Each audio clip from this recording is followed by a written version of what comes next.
All right. Hello, everyone. Welcome once again to Editing Academy. Daryl, Laura? you or me? I will do it. Ready? I am.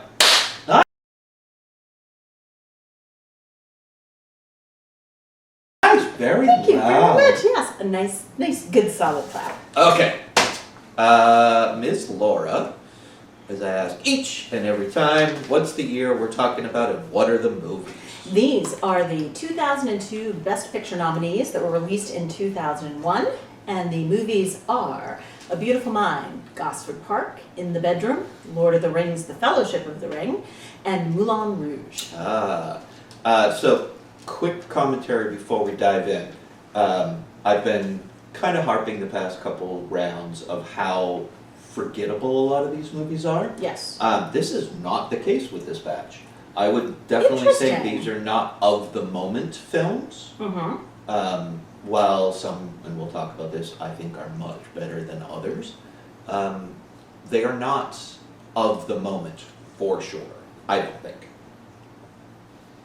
I wasn't sure if that was I am to respond to that. I was making a comment, looking to you if you wanted to. If you don't, I don't know what I think about that because they are definitely not of the moment. I don't think they're quite as memorable, except for one or Sure. two exceptions, as many of the other ones in past years. So, Yes. like the last few years, fully not memorable.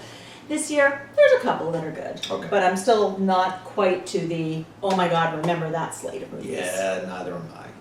All right, so I'm going to give you the other notables, All right. including these. Okay. So you tend to forget them instantly. I do. That's why I'm going to type the ones as I remember them. Okay. Okay. So other notables that came out in 2001: Mulholland Drive, Mm-hmm. Shrek, Mm-hmm. Hannibal, Mm-hmm. Black Hawk Down, Mm-hmm. Pearl Harbor, Jurassic Park 3, Royal Tenenbaums, Donnie Darko, The Man Who Wasn't There, which is a very small Coen Brothers film, Okay. Blow, Vanilla Sky, I Am Sam, AI, the one that Spielberg finished from the Kubrick Okay. script, Bridget Jones' Diary, Monsters Ball, Harry Potter and the Sorcerer's Stone, Tomb Raider, The Fast and the Furious, the first of the franchise, Rush Hour 2, and Monsters, Inc. So those... That's a huge slate of really big movies. Yeah, there were a lot of big movies. Pearl Harbor was a notorious critically panned movie, and rightly so, I think. All right, so your guess of the top 5. Okay, I'm going to go with Lord of the Rings, Fellowship of the Ring. That was number 2. Then Harry Potter was probably number 1. That is correct. I'm going to say Shrek. Was number 3. Monsters, Inc. Was number 4. Oh!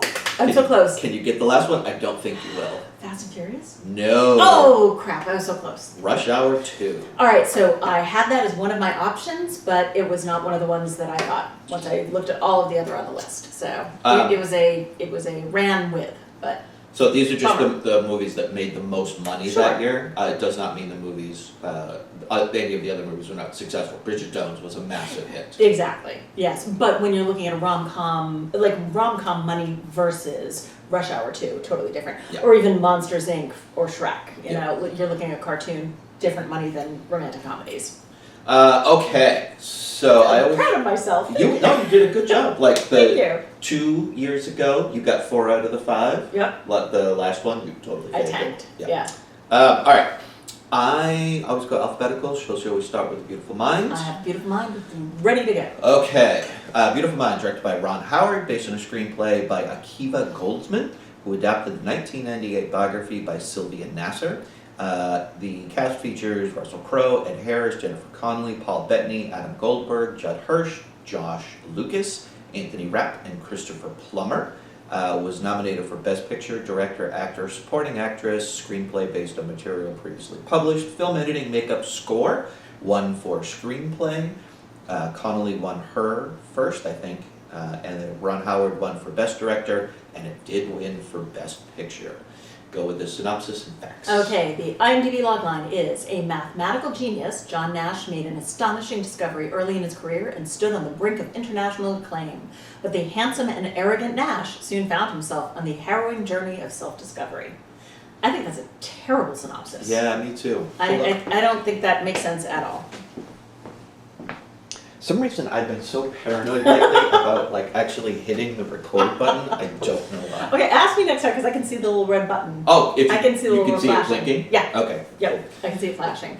So I think that's a terrible synopsis, but Yeah, I don't it is like what we have.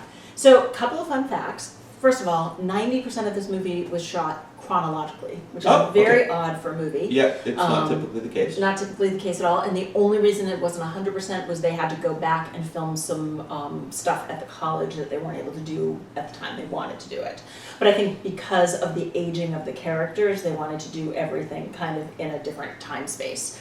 And then the other one is just, this is something as we go along, I think it's going to be important for us to know, is this movie ran really fast and loose with the facts. Yes. So, for instance, John Nash actually had a son from a prior relationship, and when it was with a nurse, and when she told him he was pregnant, he left her and never supported the son and was kind of a jerk. And then also, his wife divorced him in 1963. I did learn that, yep. She allowed him to be a boarder in the home so that he could be near their child from 1970 until 1994, when they renewed their relationship and got remarried in in 2001. And given this was released in 2001, I do wonder if they got together because of the movie. And Spending it makes that better, much time. or it makes better press. You're far less cynical than me. I'm like, yeah, it makes better press. They're back together. You're like, they fell back in love. Yeah, I had, in doing some of the research, I had learned that he was, and we'll chalk it up to his condition, I guess, but he was not a very nice person to other Yes. people. In fact, there's a very notorious incident of he attacking his wife at a restaurant, putting his foot on her throat publicly. Yeah. So yes, this definitely downplays a lot of that aspect of it. It does. And just a fun fact for me and me alone is halfway through this movie, or for the first half of the movie, I'm like, my God, that guy looks just like Anthony Rapp. But I thought that he was too young to have been in the movie at the age that he was. So about halfway through, I had to look it up to see if it was his brother or something. And it was, in fact, Anthony Rapp. All right, so this is one I probably took the most notes on. The others didn't for whatever reason. Interesting. Okay. One of the things that I found interesting and slightly odd about the movie is the makeup and the way they presented him. When he's playing himself in college, he looks really, really young. He really looks young. When Yes. they did him much older, not so much. Like you could tell that they had old man makeup on, as Yes. opposed to not when he was younger. And I just thought that was odd, because typically it goes the other way. It's much harder to make someone look younger than it is to make them look older, makeup-wise. So I just thought that was very odd. I didn't notice that much the old person makeup, but I absolutely thought they did a nice job when he was younger. Yep. I totally agree. And I think the men he was with in college were probably more of that age, and he's probably about 10 or 15 years older than those guys, don't you think? Like Josh Lewis and stuff. I just don't like this movie. I don't like this movie. I'm going to say it outright. I don't like it. I don't really see the point of the movie. It's, even in the genre of, a man overcomes his illness, he barely overcomes his illness. Yep. And he has this wonderful, great highlight of his career. Well, they don't really show you his career or anything that he does. And so when he gets the Nobel Prize, I don't know what he got it for. And it wasn't any big part of his journey that we were taken along the ride. It was more, see this guy, he's got it rough, and people give him pens at the end. Yes, I agree with most of that. They did, when the guy comes to present him with saying, hey, you're on the short list for the Nobel Prize, he does explain why he's being given it, which was for a prior theory that they were applying in other areas like economics. Right, but again, I don't think that it showed, it didn't show him owning that at all.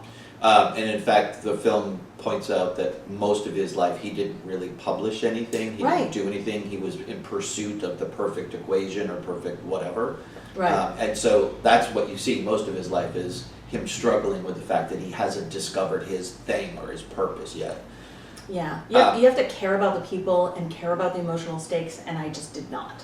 No, and okay, so for the first time, watching this, I really was kind of picking apart what a biopic is, right? Okay. With a biopic, it is a central or a few characters, like if it's about a group of people. Mm-hmm. But it's usually one person, and everybody else are tertiary characters to that one purpose, and their only job is to support and push that narrative forward for a particular character. It's just the structure of a biopic. Mm-hmm. With every other one, or most other ones, at least the other characters are interesting and do have depth to them. Mm-hmm. In this one, they don't. Well, and I think part of that reason is that some of them are imaginary, and Absolutely. and Ron Howard, to be fair, didn't want us to know they were imaginary for a good part of the movie. Yeah. And especially, like, I got right out of the gates that Ed Harris was a figment of his imagination, but I was genuinely surprised the first time I watched it when the roommate was a figment of his imagination. So I think that he couldn't flesh out those characters because they were all imaginary. But what about the other guys that he worked with, you know? And what about his wife? I think Jennifer Connelly did a great job, and I really do think that she probably did deserve the Oscar for the emotional arc that she had to go through, and she did really well with what she was given. But it wasn't, again, it was not enough to make me care about Russell Crowe, and I didn't care about Russell Crowe, and I don't think he did a great job. I don't either. Speaking of Jennifer Connelly, though, for a second, initially when we first get introduced to her, like the first 3 or 4 scenes that she's in her interaction, she's shown as a very strong-willed, very independent, very smart, also a mathematical thinker. Yeah. But the minute they get married, all of that goes away. Well, and I think that could have been a really interesting side story. Yeah. You know, because even if it did all go away, did it go away because of her gender, because of the norms at the time, or because she was just so focused on taking care of him? But, like, why did it go away? And the thing that we don't see is why she does end up devoting so much of herself to him, like that love. And I get, they met in the 50s, whatever, and it was a different time period, and women did expect different things. But if that was the case, why establish her early as such a strong-willed, independent person, only to have that taken away and not explain why she's staying through all of this trauma that she goes through by being with him? Well, and the reality is she didn't. So they had to establish something in her character that wasn't there. And so that, I think, that was a huge problem for me.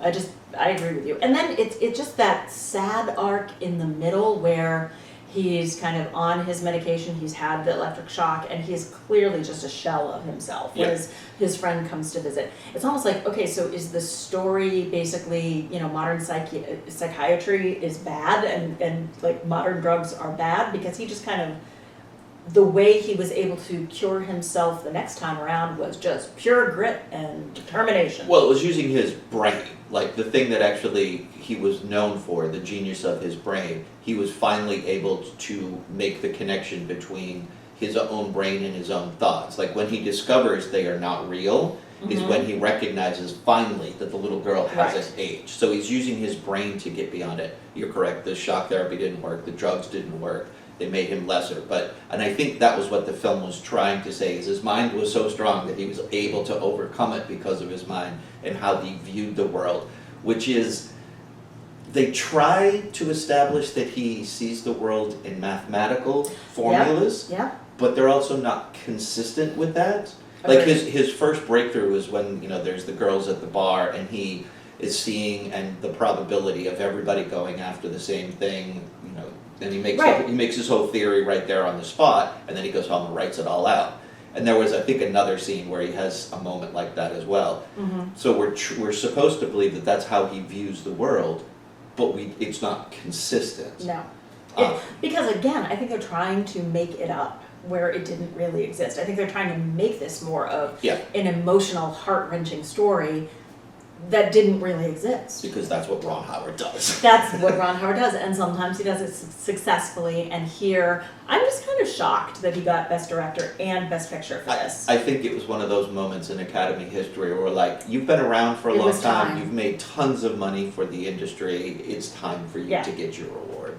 Like, the Apollo movie, I wouldn't have quibbled about it, but this one just didn't deserve it for me. No, I can't remember what one when Apollo was up, but that's my favorite Ron Howard Right, movie. I That's agree. what we talked about it a Yeah. lot, but that's where the sentimentality works for the film. I don't think it does in Yeah. this case. It tried very hard to set up, and I think for its time, again, trying to put yourself back there, it did a very good job of exploring what schizophrenia was, and the difference between that and something like autism, because initially they were all kind of lumped together. So I think the film did a good job of trying to explain what he was going through, but in retrospect, I don't think it did a fantastic job. But at the Yeah. time, I think that was one of its main focuses, was try to show what schizophrenia was, and I think it did a decent job of that. It did, and I have to give a few props on like the thriller aspect of it, because until you really know what's going on, like that car chase was very thrilling. When Christopher Plummer shows up, you don't know that he's not working for the Russians, where he throws him down and grabs him and drugs him, and you're like, oh, what's happening? What's going on? I think he's a good guy, but I'm not 100% sure. And so they did a really nice job of having you live in his head and see through his lens what the world might really be like. Yeah, I think you're correct. I think they did a really good job. I don't think they did a fantastic, wonderful, brilliant, Oscar-worthy job. Well, I think they did a great job in that small aspect okay. of a larger movie. Like, I think they did a great job in that aspect, which was 20 minutes of an entire movie. So the last thing I really want to talk about with this is what the three principal delusions that I think the film is trying to, it does not do a good job, but I think the film is trying to have each of them be representative of things. So the Ed Harris one is like the father figure, the person who's there for him, telling him what to do, really supporting and believing in him. The roommate is the friend who just simply accepts him 100% as he is, and he needs someone in his life to do that. His wife ultimately does, so Of why he course. can't let go of it, I don't know, schizophrenia. Well, he met the roommate first, or created the roommate first. True. And the girl is his kind of manliness, fatherly figure, being able to step outside of himself and care and love something else and be protective of something. I think that's loosely what the film was trying to set them all up is, but I don't think it did a great job. I agree with you completely on the roommate and the girl. I had a different vision of Ed Harris as more of the greater good that he was trying to do. Oh, yeah, So yeah, I see less that, less a father figure and more of, I am again, that protection of, I am protecting the world. I am protecting the United States. I am saving us from the Russians.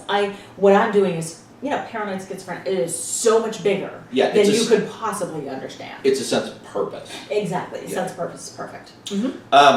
Yeah, so ultimately, like a lot of Ron Howard films, this is one where things are done very well in certain circumstances, but overall, it just it does not give you enough, number one. Number two, it just relies so much on the emotional component and the sentimentality of things that it actually ends up, for me, taking away from the story. So because I know we're talking about a lot of Ron Howard films, so obviously we both like Apollo 13. Yep. There's this one. I like Cinderella Man, which I'm one of the few people in the world that actually like that for its sentimentality. What are the other ones that you don't like? Ransom, the Great. Backdraft. I like Backdraft. I think that's fun. It's a fine film. Yeah. It's just like it's a good popcorn movie. Yeah, it's just they're all so filled with emotional sentimentality that doesn't really get earned. It's just like in Backdraft, there are 2 or 3 big emotional scenes when someone is dying or they have died and they're trying to do something. Like they are so manipulated for the characters and for the audience. And they're not really used as plot points. It's just like, here's the emotional scene you've been waiting for, and I don't like that. Russell. Yeah, I get that. I think that he does well when it's done for a popcorn film, but when you're trying to do something like this for Oscar bait, it's not enough. Yeah, Maybe that's it. It just doesn't have the loftiness. No, I like I said, they're fine films. They're not my taste because they're overly sentimentalized. Yeah. They're just not my jam. But when he does it and does it well and it supports the story, then I think he's the right person. He was the right person for Apollo 18. Absolutely. Nobody else could have crafted that film in the same way. But just most of his, it just don't work for me. Yeah, and how telling is it that I'm sitting here asking you to tell me what the Ron Howard movies are because I literally am like I can't think of them. Yep. Yeah, I need to be reminded what's his movie. Yep. Yeah, that's pretty telling. So I think we're going to both know what to say at the very end of this one. I think, you know what, I'm going to say it right now. I don't think this should have gotten an Oscar. Neither do I. There we go. Alrighty. All right, let's move on to a period piece murder mystery Mm-hmm. in Gosford Park. Directed by Robert Altman, written by Julian Fellows. The film, which is influenced by Jean Renoir's French classic, The Rules of the Game, stars the huge ensemble cast. This is not everybody, but it's most people. Eileen Atkins, Bob Balaban, Alan Bates, Charles Dance, Stephen Fry, Michael Gambon, Richard E. Grant, Derek Jacobi, Kelly MacDonald, Helen Mirren, Jeremy Northam, Clive Owen, Ryan Phillippe, Maggie Smith, Kristen Scott Thomas, and Emily Watson. Was nominated for Picture, Director, Supporting Actress, Screenplay, Original Screenplay, Art Direction, Costume Design. The only thing it won was for Julian Fellows for Screenplay, who you have let me know went on to do Downton Abbey. Exactly, yes. Two very different period pieces, but also kind of similar. Oh no, I think they're exactly the same. I think they're 1,000% the same, except for it's a slightly different, like he just went back 20 years. So yeah, we'll be chatting about that. Okay. So the log line is, set in the 1930s, a group of pretentious rich and famous get together for a weekend of relaxation on a hunting resort. But when a murder occurs, each one of these interesting characters becomes a suspect. I think that's pretty good. I think that is pretty good. I mean, that's pretty good. This is an established murder mystery, and it follows the convention of that. Exactly. So a couple of fun facts. First of all, Ryan Phillippe was actually, that part was supposed to be played by Jude Law, and he had to drop out at the last minute for scheduling conflicts. Okay. Two more. One of them we've already talked about, which is when you watch the way Robert Altman had this movie going, he had it was shot with two cameras, both of them were moving perpetually in opposite directions at all times. So the camera never stops moving throughout the course of the film. And the reason that they did that is he wanted it to be sort of like theater, where you never know what is the audience looking at, and everybody is kind of looking and getting a different experience all the time. So very cool. Can we address that real quick? Because Yeah, you of told me course. to look out for that. Yes. And once you see it, it's You can't very unsee there. it, yeah. And I think, and then we can dive into it later, but I think that actually works in the film's favor as opposed to disfavor. Oh, I agree. Even though it's very busy, there's tons of constant action in every scene. It's not a small film. Yep. I think those work in the film's favor. Yep, I think it's very visually interesting, so I Yeah. like it a lot. Last quick fun fact is that Clive Owen is going to be honored on Tuesday night in Waterville, Maine at the Maine International Film Festival as their Person of the Year, and they're doing a retrospective and they're going to be showing Gosford Park. Oh, So that's one of the films that they picked. So Oh. love Clive Owen. that's awesome. So if you want to go Tuesday night up to Waterville, Maine, there we go. So anyway, I'm going to start with this one only because Do it. I love this movie. It's interesting because we've talked about Robert Altman. Generally, I can take him or leave him. Generally, There's- didn't like him. Generally, I don't like him. There's things about his movies though that it captures, like the large ensemble cast. Yeah. That is Altman to a T. And also the dark humor. You know, you take MASH in one kind of realm, and this is a very much more genteel humor, but it's just as dark and it's just as funny. But then you layer on top of it something very different and a different world for Robert Altman, so I think he had to lean heavily into the Julian Fellows screenplay, I would so I loved that mashup. We can talk about kind of all the pros and definitely some cons, but all in all, I just think this was incredibly tight, incredibly well developed, an ensemble cast with a few exceptions. Everybody had a character and you knew who everybody was, and there's 25 main characters in this. And so anyway, so I would love to hear your thoughts. So, okay, here's my biggest question of Okay. the film. This is a murder mystery, Yes.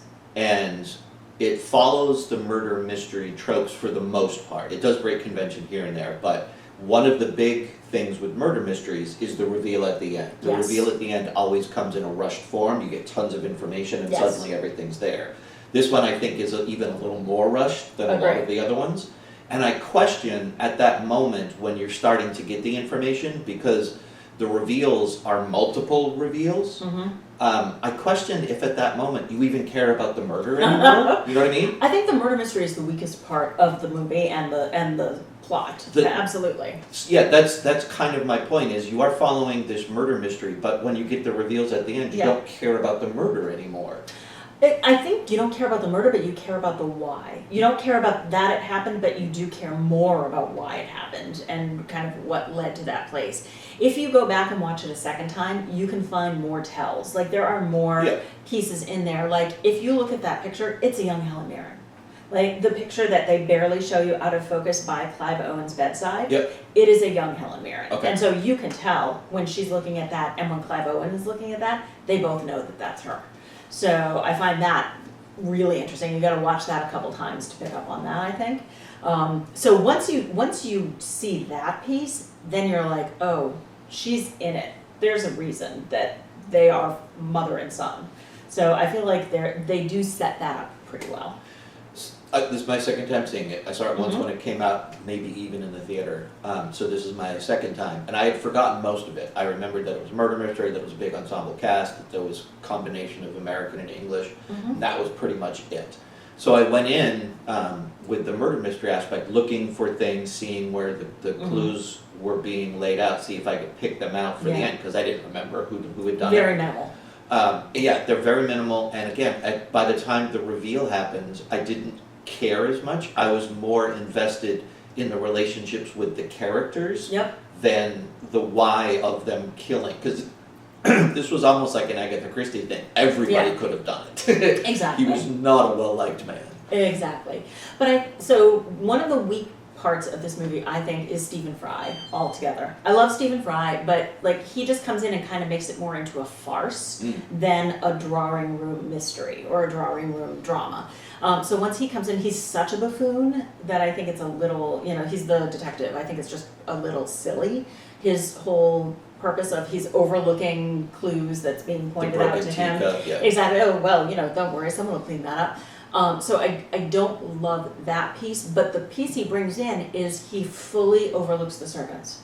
Why would you want to talk to the servants? Why do you care about the servants? And the servants, of course, are the observers to everything and know everything. And also, in this case, they are the killers. Right.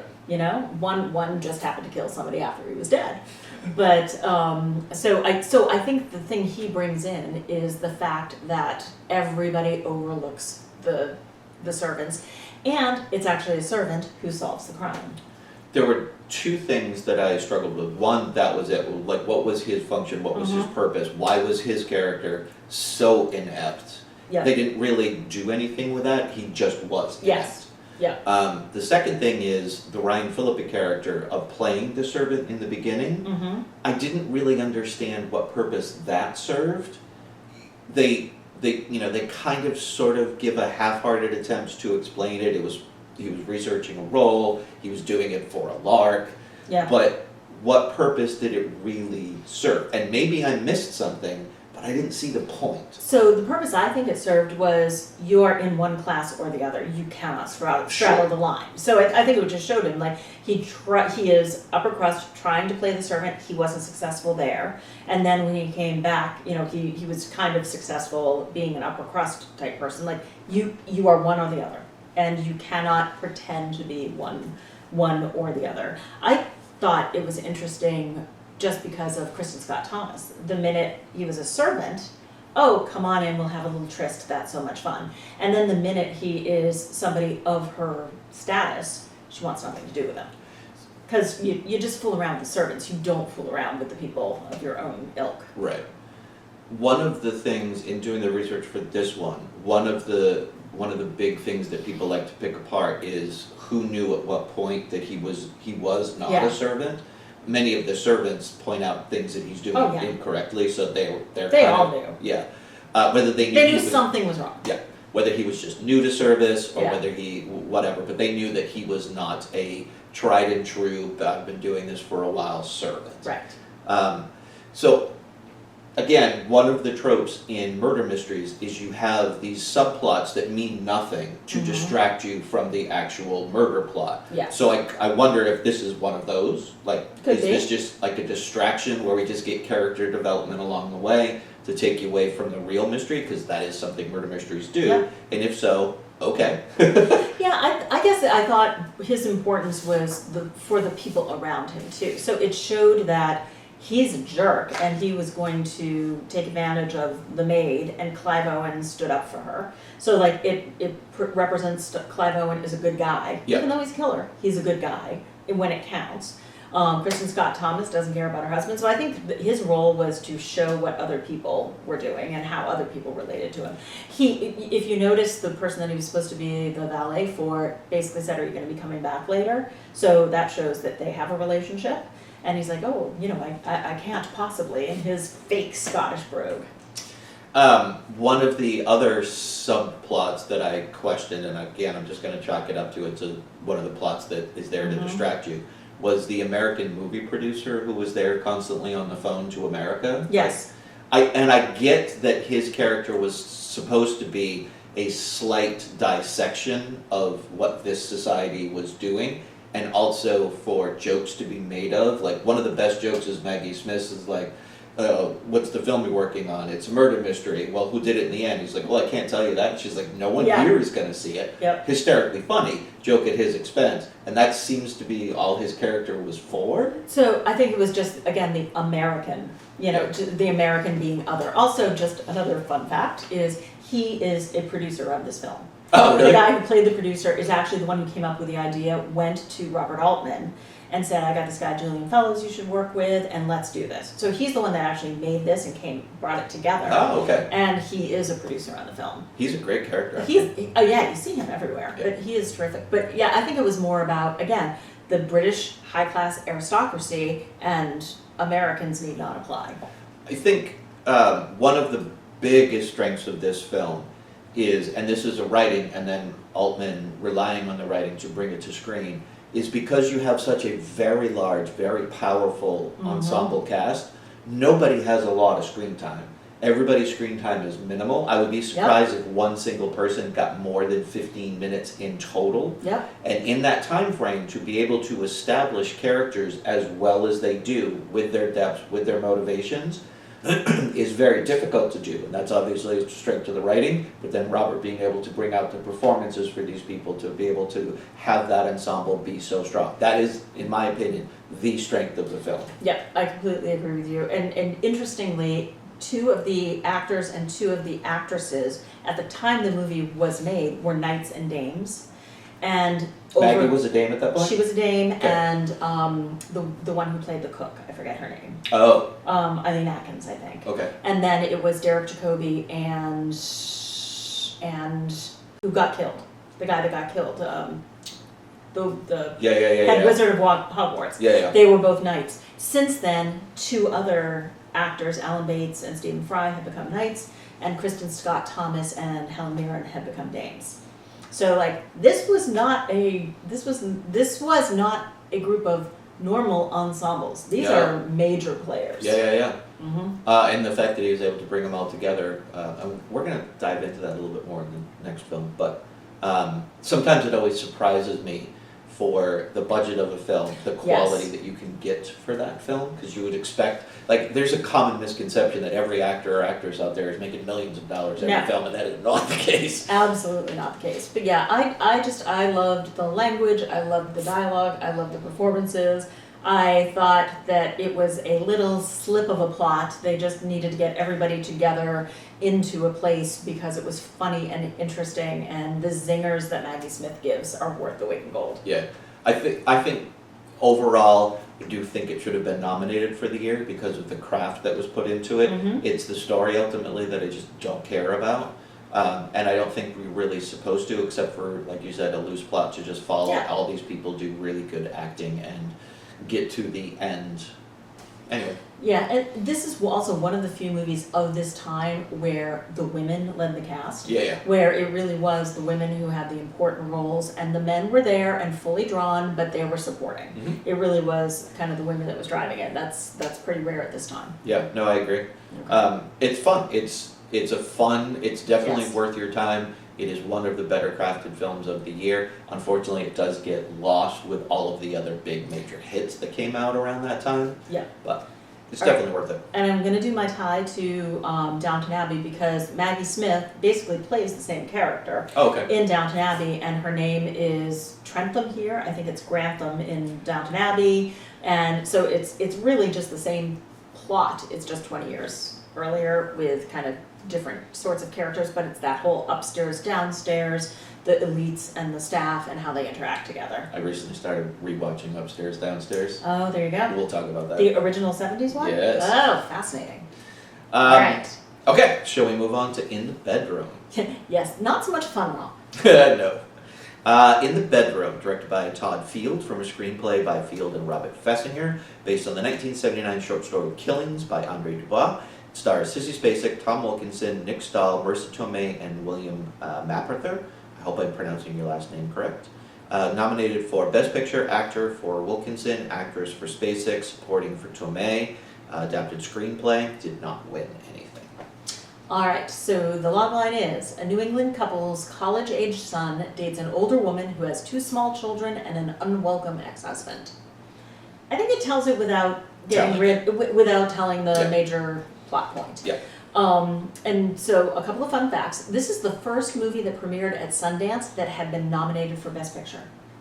Really? So Which it was shocks nominated before it premiered at Sundance? No. It's the first one that came out of Sundance that was nominated for Best Picture. Lots of movies came out of Sundance that had lots of nominations. Most of them were screenplay. Okay. But this is the first one that was nominated for Best Picture. Oh, I that got it. I got premiered what you're at saying. Okay. Yeah, at Sundance. Got it. And then the other piece, which is just kind of interesting to us, and you can see from the movie, is it was filmed in Maine. They didn't even play around. It was Camden. It was Palace Playland, Old Orchard. They were drinking Moxie. Someone knew what they were doing. Yeah, there's scenes driving through Rockland. We see the ferry terminal, which I take every summer. Yeah.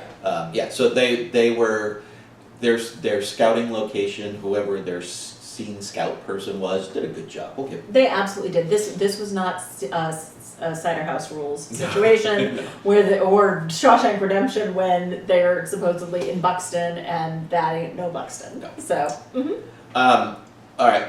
I'm just going to start with this and then I'm going to turn it over to you. I didn't take a lot of notes on this. This was one that I just kind of let sit with me. Okay.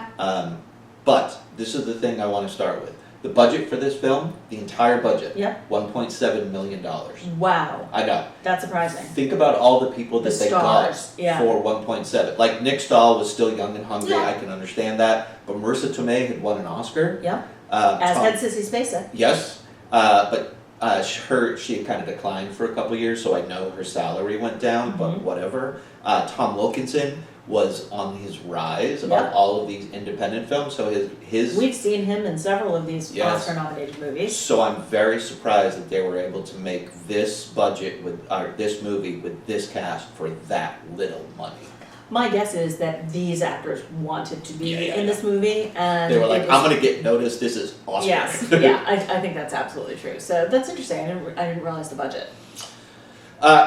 Go ahead and start, and I will jump in as needed. All right, I'm going to start. So this, to me, I thought it was a really interesting movie. I thought it was a beautiful film, and I thought it was as raw about grief as you could have without being emotionally overwrought. Like, it was real, and everything that they were seeing and feeling and going through seemed so real and so raw, but not emotionally just overboard, which I really loved. I loved the kind of the husband and wife's interaction with each other, because they had this like horrible fight and said terrible things to each other, and then they had a little break and they come back and they're like, yeah, I'm sorry, and we're gonna, like, you don't ever doubt that they are gonna make it, those two. Yeah. Or at least I don't. And so I loved the exploration of what happened, and just even in the beginning when everybody's all happy and safe and having barbecues, you can tell without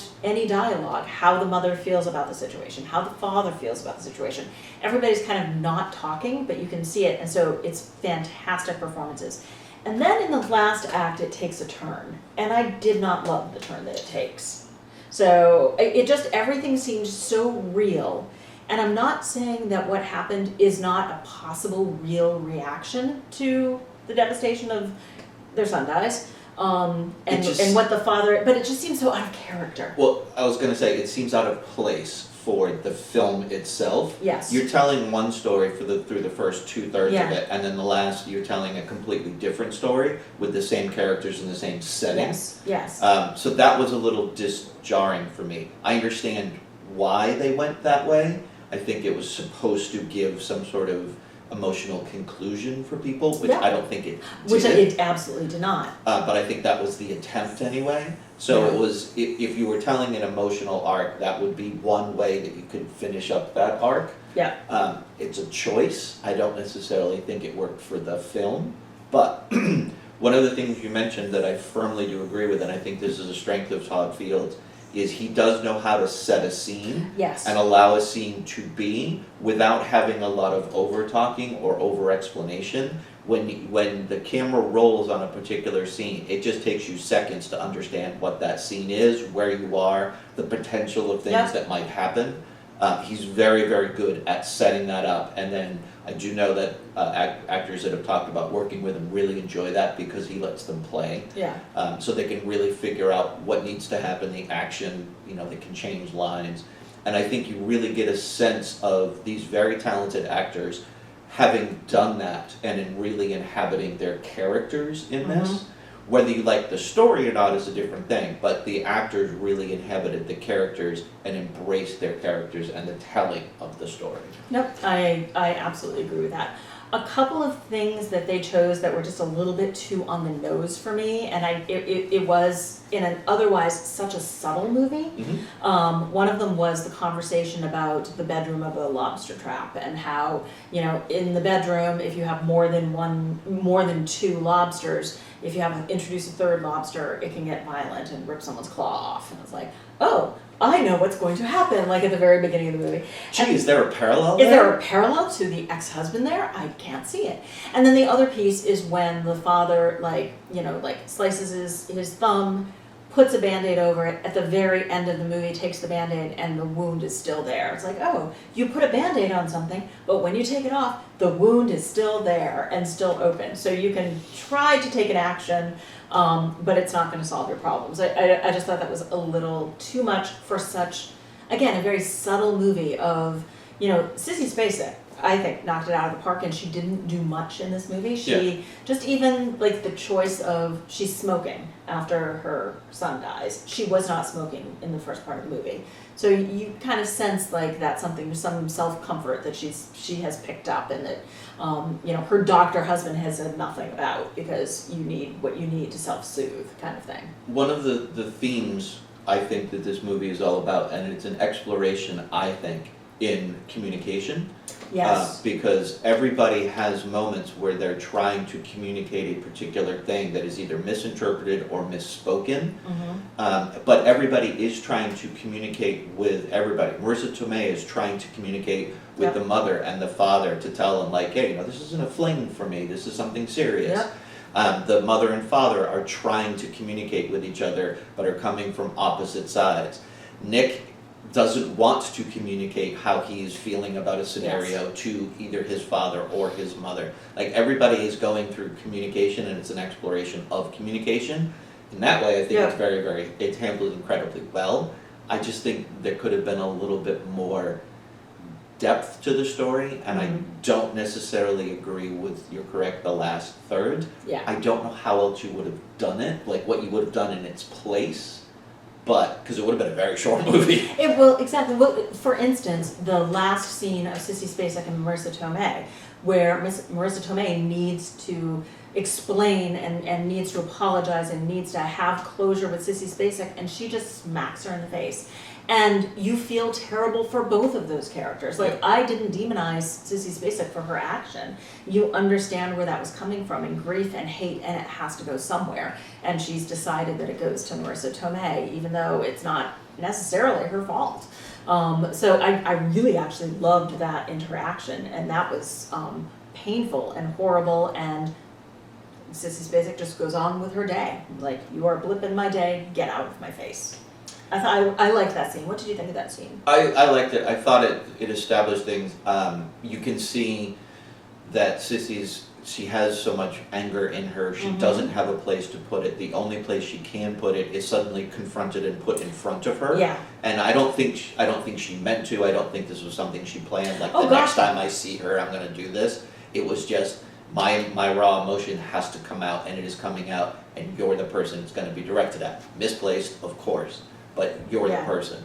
And that's a lot of this film is the reactions to things in a moment, not necessarily conversations of things. There are a lot of just reactions to things. It's as you can see that she's bottling up all of her feelings and it Yeah. just comes out, Yeah. which I really liked. One other thing I just have to say is stop with the main accents. Stop it. You can't do them. Stop it. They're terrible. They're all terrible. Tom Wilkinson does a very good general American accent. Yep. He didn't try to be a Maynard, I don't think. Sissy Spacek did. Their friend Celia, what's her name, did. Yeah, Who used to be on what? Alice. Yeah. So, like, no. Stop. Please, for the love of God. The only way you should even ever consider that is if you're going to do a Maine accent, particularly a Down East Maine accent. Go spend a year living in Down East and then give it a try. And if it doesn't come across, then stop. And Exactly. just don't. But if you can, because you've spent time talking with folks, then fine. But don't come in raw. Just don't do that. And also, very few people living in Camden, Rockland, that area have that deep, like teachers and doctors, I think, have that deep accent. Yeah. That is much more of a Down East thing rather than a Rockland Camden thing. But Yes. the rest of the nation's like, Maine, they all talk like they're from Boston. No, we Exactly. fucking don't. Thank you. You're welcome. All right. Nice. Shall we move on to Fellowship of the Ring? Absolutely. All right. Lord of the Rings, Fellowship of the Ring, first in the trilogy, directed by Peter Jackson from a screenplay that he wrote with his wife Fran, their friend Philippa Boyens, based on J.R.R. Tolkien's 1954 novel. Stars Elijah Wood, Ian McKellen, Liv Tyler, Viggo Mortensen, Sean Astin, Kate Blanchett, John Rhys Davies, Billy Boyd, Dominic Monaghan, Orlando Bloom, Christopher Lee, Hugo Weaving, Sean Bean, Ian Holm, and Andy Serkis. Was nominated for pretty much every award that you could possibly have. Picture, director, supporting actor for Ian, screenplay, art direction, cinematography, costume design, film editing, makeup, score, song, sound, visual effects. It won for visual effects, score, and makeup, and cinematography. Which, considered the other films at the time, I think this absolutely deserves cinematography. Yeah, 100%. I agree. Give me the tagline, I'm curious. They did a nice job, I think. A meek hobbit from the Shire and 8 companions set out on a journey to destroy the powerful One Ring and save Middle-earth from the Dark Lord Sauron. That is the plot of the movie, for sure. I think they did a nice job with that. This is the only movie of the 5 we're going to discuss that's on the AFI list, and Okay. this is number 50. Oh! Do you know off the top of your head, are the other two on here? I don't know off the top of my Okay. head, I but would be surprised. Two Towers, I can see that one not being there. yeah. But I would be surprised if Return of the King is not. All right, I agree with you. We'll probably be able to look at that in about 6 years. Yeah. Or 4 years, or whatever. So yes, and fun facts, it's hard to come up with fun facts, because if you like Lord of the Rings, you know all the fun facts by now, and Yeah. if you don't, this isn't going to mean anything to you. So I just grabbed a couple of times when they filmed things that they were not expecting to film, such as Ian McKellen whacked his head on the beam in the Hobbit house. Oh, yeah. And that really happened. So he actually, Peter Jackson thought it was funny and kept it in. And then also Viggo Mortensen learned how to surf while he was in New Zealand, went surfing one day, crashed, smashed up his face really badly, and so they had to film him from one side of his face for the next couple of days. Because the makeup artists were like, yeah, dude, there's nothing we can do. You have really messed up your face. Pretty boy screwed himself. Exactly. So they shoot him from the left. So that's all they could do. And then the only one, which I think a lot of people actually do know, is Christopher Lee had actually met Tolkien. Oh. And he knew him, and so he was actually kind of the Tolkien advisor on the film at the time. Christopher Lee was a fascinating man. Oh my God, he lived a life. Yeah. And like, surprising a lot of people, he's really was really into death metal. Yep. Like, just a lot. Cool Anyway. dude. Cool Yeah, dude. yeah. Okay. Because of the deep dive that we did for Two Towers, Yes. I don't have a lot to say about this. So if you want my like really good impressions on these films, go watch the Two Towers one. I will say, one of the things that we talked about when we did the Two Towers is you were surprised it chose the Two Towers Yes. as opposed to this one or the last one. I will say that it had been a while since I had seen the beginning to this, Mhm. and it's hard to forget, but I had forgotten how incredibly well crafted this story is for being such a linear story. It Yeah. is just a straightforward, move ahead kind of story. Yep. It tackles a ton, and it is just all the pieces get put into place and then taken away right at the very end for the rest of it to follow. It's just so incredibly well crafted. It's incredibly well crafted. I love this movie. I saved it for a little bit of a treat because, and this is my favorite of the three movies, Okay. partially because I love the companionship and how they're all on the quest together, and then when they're separated for the other two movies, I don't love that as much, because I just love the way that they spend so much time with so many different characters and they all get their moment in the sun. But two things to what you were saying. First of all, the way they set this movie up, they convey so much information in a really interesting way. Yeah. You know, it's not, all telling and not showing. They're also showing you as the voiceover is happening. So I kind of love the way that's done. But also, in the beginning, you spend a lot of time in the Shire Yeah. because you have to know what the stakes are. What is it they're protecting? What is it they're trying to save? Tell us about this magical, beautiful, mystical place where everybody's happy and laughing and children are everywhere and there's fireworks and just everyone. It truly is a beautiful spot that they have to save, and you need to spend a lot of time there to understand that. Right, when we get to the actual battles in the later ones, when Mhm. we're battling on Rohan at Helm's Deep, when we're battling at Gondor, because you haven't spent time there, they're just these amazing battles, but you're not as invested. Constantly throughout all three films, either people say it, this is why we're doing it, or Yes. you're just in your own head that this is why all of this matters, because we're protecting a place like this. And you're correct, spending that amount of time there, expertly crafted, like nothing feels long or Yeah. too much, but spending that amount of time there does raise the stakes for everything they're doing moving forward, and what actually, like the question of why do you fight? Well, this is why. Exactly. Yep. Yep. Tell me more. It obviously tackles big issues, all of them do. They were written purposely into the books, they're very well adapted, life, death, why you do things, etc. One of Peter's, we talked about in the Two Towers, his use of light all constantly, how good he is at that. Another thing that he's good at is just utilizing space Mm-hmm. overall to tell the story. Think of when the orcs, towards the end, the orcs are attacking and Sean Bean is there defending. And this valley that they're in, you get a very good Yes. sense of all the different heights that are involved, the length of that valley, Mhm. where people are as the battle is actually taking place. Like, you get a very good sense of that location, and that is just his utilization of space. Well, and proportion too. When Yes. you're even just looking at the height of the companions that are all together, is the ability to tell this story in different proportions. Jonathan Rhys Davis is like 6'1", and he's playing the dwarf. Right. And and again, you're looking at the tall wizard, and then very slight people, little hobbits, and it's really amazing how he was able to do this with his camera work. Yeah, all of the look behind the scenes extra go into Yeah. a lot of detail to show the different camera angles that they Yeah. had to use, the different things. They would build like the scene when Gandalf first arrived, the wagon that he's in, they used 3 different wagons to be able to film it correctly with the right proportions. Mm-hmm. And like I talked about in the Two Towers, he did a lot of camera tests to be able to figure that out, but once he did, it was amazing. Also helps to have a budget. You can build 3 characters for one scene, or This is 3 true. carriages for one scene. This is true. Um, A But little higher budget, you think, than in the bedroom? yeah, a Ever little so bit. slightly, yeah. I think 1.7 was probably what they spent on snacks. Yeah, I was gonna say, or carriages. Yeah. Yeah, exactly. How long did it take to film the 3 movies? Because they famously, filmed them all together. How long were they in New Zealand? So my understanding from a couple different actors that talked about it is they did the principal photography.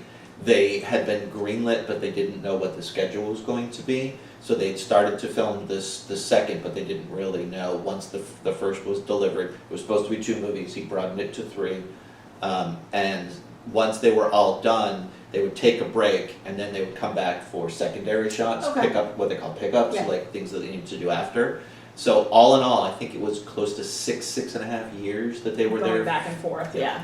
Which, Wow. you know, if you're an English or an American actor, that is not an easy place to get to. No, it is not. This is true.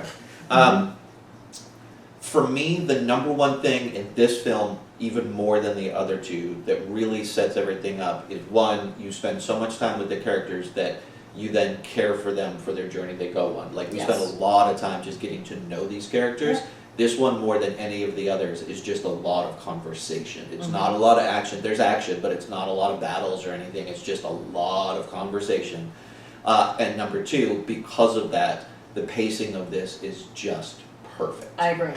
The pacing, Absolutely. more than anything else, I think, in this film is what keeps you invested, because you're never with anybody too long. You never give them too much information before something happens, and then you're back to a little bit more information, and then something happens. It's just perfectly paced. You're not going to see the epic battles that you see in the other two, but you're going to see a massive scene of action, Yeah. and then they're going to talk about it, or they're going to react from it, and then they're going to set them up for the next massive scene of action, and then kind of something else will happen, and they all react from that. So yeah. So typically in movies, you know this as well as I do, typically a movie has 3 acts. Mhm. When you're making a movie like this, though, you can break that. Right. But you still even then kind of follow a structure within that. So it's not fully 3 acts, you don't follow that entirely, but you still have that kind of sense of introduce all your characters, start out with something, create conflict, and then come to a resolution. Well, in these, you don't come to a resolution, it's more cliffhangery.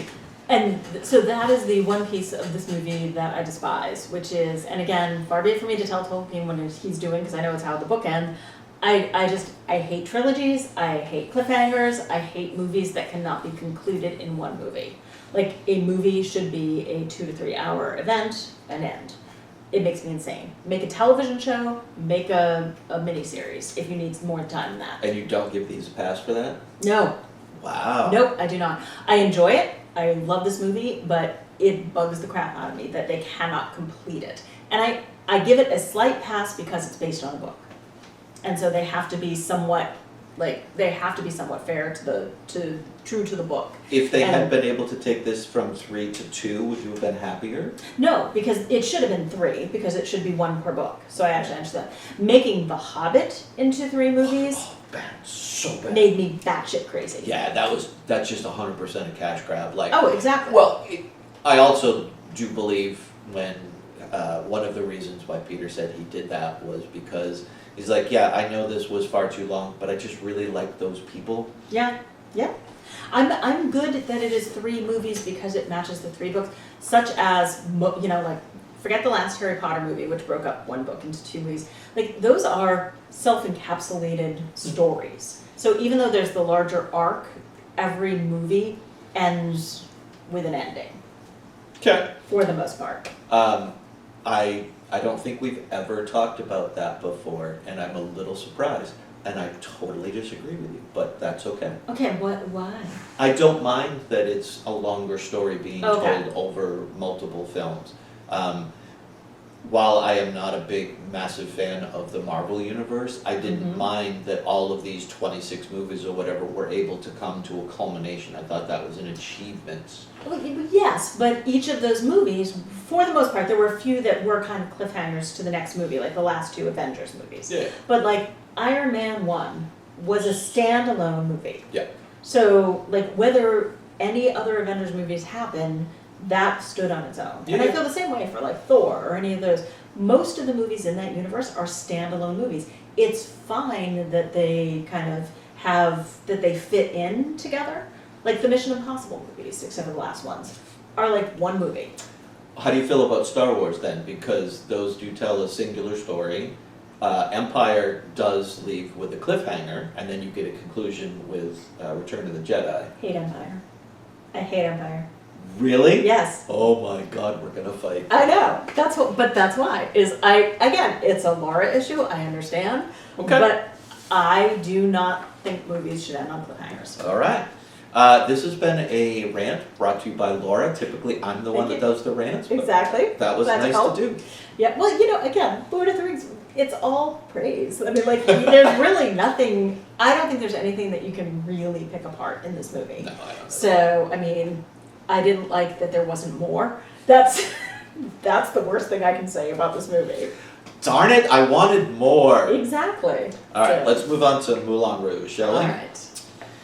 The last film in our 5. Moulin Rouge, directed, produced, co-written by Baz Luhrmann, starring Nicole Kidman, Ewan McGregor, Jim Broadbent, Richard Roxburgh, John Leguizamo, Jacek Koman, and Carolyn O'Connor.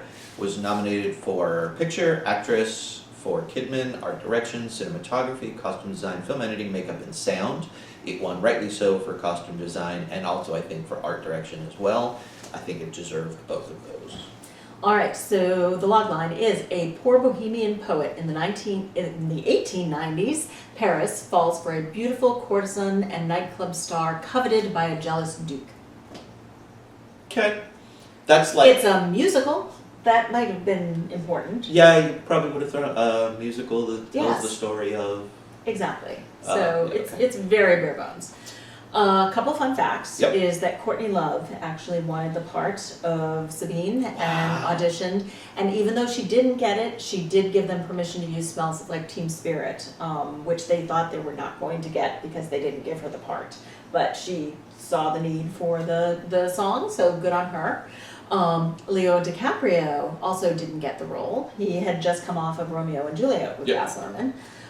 And also, it took 2.5 years to get the rights to all of the popular music that they used in That this doesn't movie. surprise me. And there were 2 songs they wanted. It didn't say which songs, but one of them was Rolling Stones and one of them was Cat Stevens. Oh, okay. And those were the 2 that would not sign off. Huh. That doesn't surprise me because this is a big mashup of songs. It is, for and I'm sure. sure that took a lot to get them. Okay, with this film, I'm going to acknowledge something straight out of the gate. Not a huge musical fan, although one of my top movies of all time is a musical. I really do enjoy this film. It's fun to put on, and then I kind of not really pay attention while it's on, except for like I might pop in for a particular scene, like the Roxanne Tango one. It's amazing. Mm-hmm. But this is not one that I sit down and watch all the way through. Many people love this film. It is near and dear to them, and I think one of the reasons why it's near and dear to them are a lot of the reasons why I don't like the film as much. Fair. So I do love musicals, and a lot of my favorite movies are musicals. This movie is not my jam, I will say. I will say the same things. It is fun, and it is pretty, and it's gorgeous to look at, and it is incredibly clever. It also makes me want to see Bollywood films. Yeah, Like, it some really of those are does. so good. Yeah, exactly. It really makes me want to go out and see a Bollywood film, but I think we're going to get to the same reasons of it's just not my particular jam, but I understand why people like it, and I think it is executed flawlessly for what he wanted to do. Yeah, there's no denying the care, craftsmanship, and I will say brilliance of what Baz is doing with his films. Yes. He has a vision. He is trying to tell a story in a very particular way. Yep. And he 100% succeeds in doing what it is that he wants to do. I think this film is no exception to that. He had a vision, he executed it. I think every scene that you see, I would assume, is exactly the way he wanted that I'd to be be. shocked if it wasn't, yeah. The only thing is whether or not, like a lot of things, whether or not it's your taste or not. For me, this is not. It is too much. Exactly. It's too wild Yeah. and a little too crazy. It's interesting because when I went to go see it, I thought, because I knew the storyline, and so I thought it was going to be this sad tragedy. And the very first like big dance number was funny and wild and just full of the men kind of going nuts, and it was hilarious. It was so much less dreary than I thought it was going to be, and it's not a dreary movie. No. It's very full of life and full of color, and I didn't expect that. Many things work. The mashups, I think, work. They're cleverly done. A lot of times mashups like that don't work. Like, I don't know if you've ever seen Rock of Ages. It does not work for I them. love Rock of Ages. No, like, they don't work for me. I love that it's trash. Like I look at it and know it's trash, but it's fun trash. This I think they were, the writing of it and their crafting of it, I think they knew exactly what they were trying to do and what each one had to do. And I would imagine they probably went through a couple of revisions to get it nailed down and perfectly right. So they all work for me. One of the things, like I said, it's too busy for me a lot of the time because it was such a well-crafted world, such a visually stunning world. Baz's style is to have everything be super quick. Very fast. And I really just want to sit in that world for a little bit longer, like just a couple more seconds here and there to be able to take it all in before moving on to the next thing. This is me. I just want to sit in it a little bit longer to appreciate what they have created, and I don't think you get that time. I think that's fair. Yeah, no, I feel exactly the same way. I will say one of the things I liked about it was that Ewan McGregor and Nicole Kidman are not professional singers, and they sang beautifully, but they weren't professional, and it showed. So it was fun to watch what looked like these two people falling in love. She has never looked more beautiful. I think she was just stunning in this movie, and I think he was just so had that childlike just innocence and handsomeness and earnestness that just came across, which you don't see in many of the parts that he portrays. And so I love that they were perfect for each other and perfect for the parts and perfectly imperfect in the way that they were singing together. So I definitely liked that. I think I liked him a little bit more than I liked her. She was a little too polished, but one of the things that kind of does take me out of it a little bit is she goes for, she does that like high-pitched giggle kind of thing. She goes for it too hard, which is like almost like baby talk a lot, and baby talk will always take me out of something. So when she does that, I'm like, no, okay, it's like, it's a very specific type of sexualized behavior that I can't get into. Her seduction scenes were uncomfortable. When she thought he was the Duke and she was trying to go after him, it was uncomfortable to me. One of the things I loved was Jim Broadbent. I had never seen him in a role like this. He's usually either very serious or very dad-like, and he was a hoot. He just chewed the scenery. He owned it. I loved that. Everybody, as you like to say, knew what their assignment was, and they did it. I just didn't like the assignment. And I think that's fair. I wish we had known more of the minor characters. Like Toulouse-Lautrec was, first of all, he was the major character in the prior Moulin Rouge movie. I don't know if you saw or have heard of the movie in the 50s, the Moulin Rouge, starring Zsa Gabor and Jose Ferrer. Okay. And it was about Toulouse-Lautrec, and he's the one who famously painted all the Moulin Rouge, So the fact that he was in it, but was such a tiny, tiny role, surprised me. Also and I understand it. I understand its purpose, but the whole concept of bohemian, I don't think it got the reverence that actually deserves. Because that is a very tried and true and real thing, but it was almost used for comedy and farce, which I didn't enjoy that because that was a very real thing that had very serious implications and changed a lot of societies. I don't know if it understood the tone it was going for, because the story was a tragedy, but there was so much farce and there was so much comedy in it, and again, kind of brilliant artistic styles. I didn't know what they were going for. Yeah, it shifts styles so often, oftentimes even within seconds of each other, that it is hard sometimes to get the tone. But I do know that was intentional. Oh, it's what he wanted. There's no question. It followed his vision. I just wasn't there for it. Yeah, I just would have liked to have sit in some a little bit more. I don't mind. We've had multiple things. Mr. Right, one of my favorite movies, is multiple things throughout, but it's not like this as it's going through. You get to sit with these multiple things so you can go through the different scenes of them. The frenetic pacing of this is just a little too much. I like fast things. Yeah. But the pacing of this is just a little too frenetic for me. Yeah, and again, I agree with you, and it's just the arc of deeply comedic to deep tragedy. It's too broad a spectrum for anyone to pull off. Last thing I will say, and then I'm done. Say whatever you wish, obviously.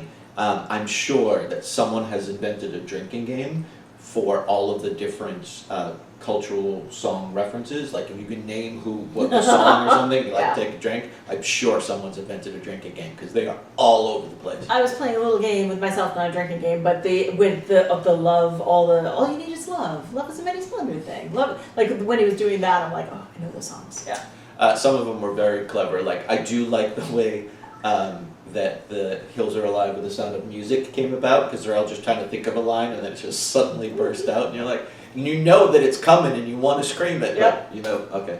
Like those moments, I really do enjoy those moments of the film for sure. But those are moments that you sit in. They're not the frenetic pacing of things. Exactly. And Oh, I just want to repeat one of the things that you said at the top that we haven't gone into depth. That Roxanne that's what I was just gonna say. scene was spectacular. Yeah, it is. Yeah. It is the highlight for me of the film. Yeah, I agree. And apparently there's a longer, not as edited version, Oh, cool. which I haven't searched for, but going into some of the Reddit rabbit holes, people said that there is one online that you can find. It does take some searching for. I can't remember if someone maybe even linked to it, but there is a longer version that really lets you sit in that song for a lot longer. Though those two choices of doing Roxanne, but doing it as a tango with that guy's voice, Yes. is amazing. Yeah, I love that That guy, is that actor, genius yeah. level right there. Agree. Okay, I am going to. Well, we both acknowledge that we don't Yeah. believe A Beautiful Mind should win, and I'm pretty confident in this one. Okay. I'm going to say that you actually believe Fellowship of the Ring should have won for Best Picture. And I'm pretty confident that you're going to agree with me and think the same thing. Yeah. All right. Yay! We agree. Initially going into this, before we sat Okay. down for this, I was like, based on all of these films, I mean, it'll obviously depend on what she says, but I think she's going to go for Gosford Park. And I think if Lord of the Rings wasn't there, you would have gone for Gosford Park. I love Gosford Park, and personally, even with Lord of the Rings, that's my favorite of the five. I would rather sit down and watch Gosford Park than Lord of the Rings. But you cannot Deny the craft. deny the craft and the movie that he put together. All right. Yeah. So nope, totally agree. All right. As always, thank you, everyone.